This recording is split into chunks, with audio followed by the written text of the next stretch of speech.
ঘৰত এই তিনিটা বস্তু একেলগে ৰাখিলে ভিক্ষাৰীও ৰজা হয়। বন্ধু বান্ধৱীসকল, আপোনালোক কেনে আছে? আশা কৰো ভালে আছে, সুস্থ আছে আৰু সদায় দৰে এই চেনেলৰ প্ৰতিটো ভিডিঅ' চাই গৈ আছে। বন্ধু বান্ধৱীসকল, আজিৰ ভিডিঅ'টি কিন্তু খুবেই গুৰুত্বপূৰ্ণ, গতিকে ভিডিঅ'টি স্কিপ নকৰাকৈ শেষ পৰ্যন্ত চাই গৈ থাকক। আৰু এতিয়া আহক ভিডিঅ'টি আৰম্ভ কৰি লওঁ। বন্ধু বান্ধৱীসকল, আপোনালোকৰ ঘৰত কি টকা পইচা জমা হোৱাত বাধা আহে নেকি? নে ঘৰত বহুত দিন ধৰি দৰিদ্ৰতাই বিৰাজ কৰিছে, যাৰ ফলত আপোনাৰ অভ্যাস হৈ গৈছে অভাৱৰ মাজত জীৱন যাপন কৰাটো? হয়তো আপুনি ভাবিব পাৰে যে ক'ত ডাঙৰ মানুহসকল আৰু ক'ত আমি।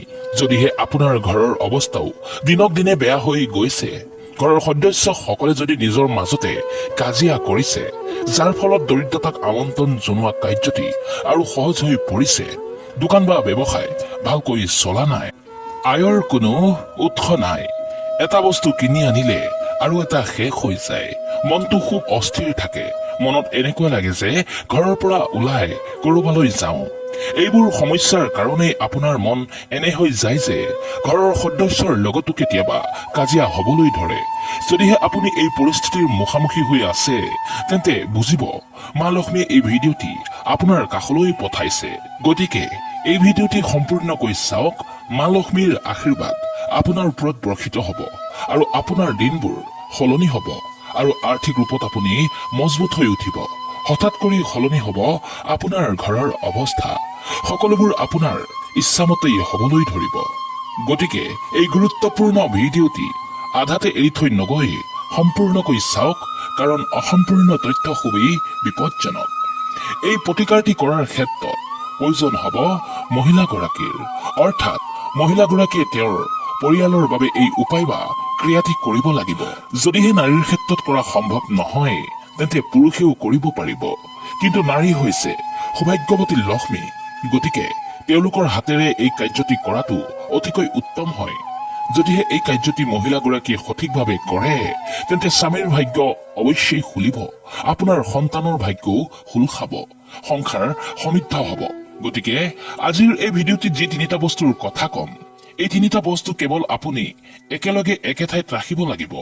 আপুনি কোনো যাদু মন্ত্ৰ কৰিব নালাগে আৰু পূজা পাঠো কৰিব নালাগে। এনে কৰিলেই আপোনাৰ সংসাৰৰ পৰিস্থিতি উন্নত হ'ব, ঘৰলৈ ধন সম্পদ সুখ শান্তি ঘূৰি আহিব। বন্ধু বান্ধৱীসকল, কোৱা হয় যে এগৰাকী মহিলাই হৈছে ঘৰৰ লক্ষ্মী আৰু তেওঁৱে পাৰে ঘৰখনক স্বৰ্গত পৰিণত কৰিব। প্ৰায় প্ৰত্যেক ঘৰৰ মহিলাৰ অভ্যাস ৰন্ধা বঢ়া কৰাৰ সময়ত নিমখ নাথাকিলে এটা বাতিলৈ প্ৰতিবেশীৰ ঘৰলৈ যোৱাটো। যদিহে আপোনাৰো এনে অভ্যাস আছে, তেন্তে আজি এই অভ্যাস এৰি পেলাওক আৰু একেলগে 2-3 পেকেট নিমখ আনি সকলো সময়তে তাক ষ্টকত ৰাখক, যাতে প্ৰতিবেশীৰ পৰা নিমখ বিচাৰিব লগীয়া নহয়। এই নিমখ সকলো সময়তে আপোনাৰ ঘৰত ভাল অৱস্থাত সন্মান সহকাৰে ৰাখক। লৱণৰ পাত্ৰ সকলো সময়তে পৰিষ্কাৰ ও শুকান ঠাইত ৰাখক। ভুল কৰিও মকৰা জাল থকা ঠাই আৰু লোহাৰৰ পাত্ৰত নিমখ নাৰাখিব। চিচাৰৰ বা চীনামাটিৰ পাত্ৰত নিমখ ৰাখিব পৰাটো সকলোতকৈ উত্তম হয়। ৰান্ধনী ঘৰত কেতিয়াও একেলগে নিমখ আৰু চেনিৰ পাত্ৰ নাৰাখিব। নিমখৰ পাত্ৰত শুক্ৰবাৰে লৱণ বা নিমখ ভৰ্তি কৰিব আৰু তাৰ পাছত তাক ব্যৱহাৰ কৰিব। কিন্তু লৱণৰ পাত্ৰ কেতিয়াও খালী হবলৈ নিদিব। তাৰ পাছৰটো শুক্ৰবাৰে আকৌ সেই নিমখৰ পাত্ৰটোত নিমখ ভৰাই পূৰ্ণ কৰি ৰাখিব। নিমখৰ এই নিয়মসমূহ মানি চলক, দেখিব এই প্ৰতিকাৰে ঘৰখনক সমৃদ্ধ কৰি তুলিব। কেতিয়াও নিমখ ধাৰলৈ বিচাৰি নাযাব আৰু আনকো ধাৰলৈ নিদিব। লগতে আপোনাৰ ঘৰৰ কোনো সদস্যই যদি আপোনাক নিমখ বিচাৰে, তেন্তে তাক হাতত নিমখ কেতিয়াও নিদিব, যিকোনো এটা পাত্ৰতহে দিব আৰু ব্যৱহাৰ কৰাৰ সময়ত যাতে মাটিত নপৰে সেই কথাও ধ্যান দিব। লগতে যি পাত চামুচ নিমখত ব্যৱহাৰ কৰে, সেই পাত সদায় বেলেগকৈ ৰাখিব।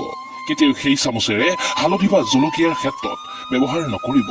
এইবাৰ যি প্ৰতিকাৰৰ বিষয়ে কম, এই প্ৰতিকাৰটি ঘৰৰ মহিলাই কৰিব লাগিব।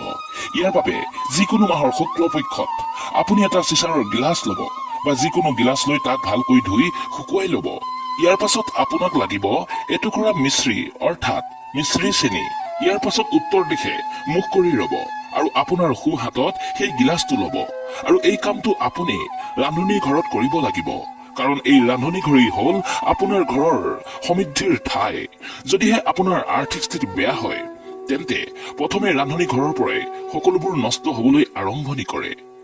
বন্ধু বান্ধৱীসকল, ইয়াৰ পাছত আপুনি ৰান্ধনী ঘৰৰ উত্তৰ দিশে মুখ কৰি ৰৈ সেই গিলাচত অলপ অলপকৈ 3 বাৰ হালধি ৰাখিব। মা লক্ষ্মীৰ নাম লৈ গিলাচটোত ভৰাব। মনত ৰাখিব, সেই হালধি যাতে একেবাৰেই পৰিষ্কাৰ হয়। ৰন্ধা বঢ়াৰ ক্ষেত্ৰত ব্যৱহৃত হালধি ললে নহব। আপুনি ষ্টকত থকা নতুন হালধিৰ পেকেটৰ পৰা লব লাগিব। ইয়াত 3 বাৰকৈ হালধি ৰখাৰ পাছত গোটা চাউলেৰে গিলাচটো ভৰাই দিব। ইয়াৰ পাছত ওপৰত কোনো প্লেটেৰে ঢাকি দিব।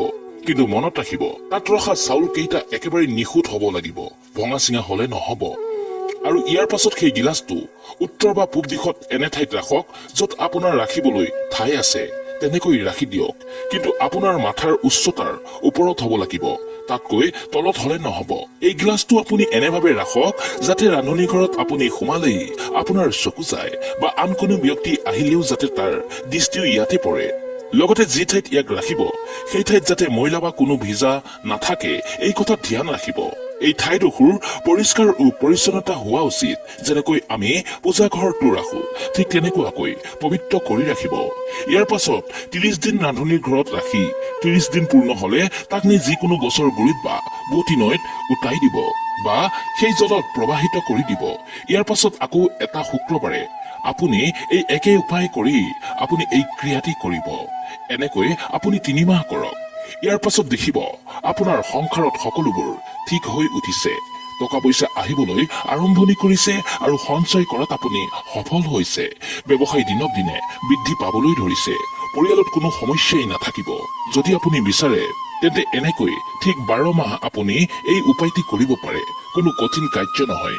গতিকে আপুনি এই প্ৰতিকাৰটি এবাৰ অৱশ্যেই কৰি চাওক। ইয়াৰ শুভ ফল আগন্তুক দিনত আপুনি নিশ্চিতভাৱে লাভ কৰিব। সেয়েহে বন্ধু বান্ধৱীসকল, ভিডিঅ'টি আপোনালোকৰ কেনেকুৱা লাগিলে জনাব। লগতে ভাল লাগিলে আপোনাৰ বন্ধু বান্ধৱী বা আত্মীয় স্বজনলৈ ভিডিঅ'টি শ্বেয়াৰ কৰি দিয়ক, যাতে এই ভিডিঅ'টিৰ দ্বাৰা তেওঁলোকো উপকৃত হ'ব পাৰে। শেষত সকলোৰে মংগল কামনা কৰি আজিলৈ আহিছো। ধন্যবাদ।